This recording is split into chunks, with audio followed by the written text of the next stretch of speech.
At the Stanley Theater, these stories play out long after the curtain falls. When the Stanley Theater opened its doors in 1928, it was like nothing that Utica had ever seen. Chandeliers hung from painted ceilings, gold leaf glimmed from every surface, and a sense of wonder filled the air. It was a palace of entertainment, a cathedral built not for worship, but for the stage.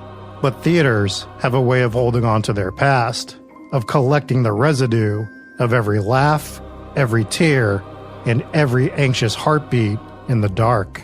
At the Stanley, ushers have reported footsteps echoing in the aisles long after the last guest has gone home. Laughter drifts down from the balconies when the seats above are empty.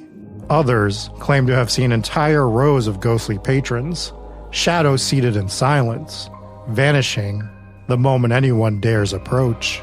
Some experiences are more intimate. The women's restroom on the mezzanine is notorious for the way it makes visitors feel watched.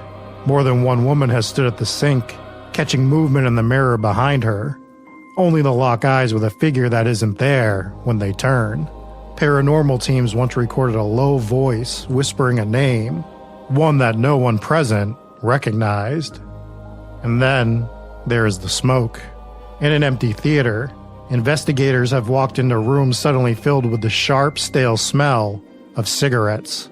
It clings to its surroundings and the air itself, even though smoking has been banned for decades.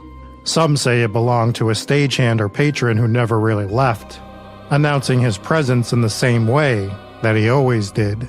Nearly a century after its grand opening, the Stanley still dazzles with beauty, but beneath the chandeliers and golden flourishes, its most loyal guests may be the ones the ticket takers will never see.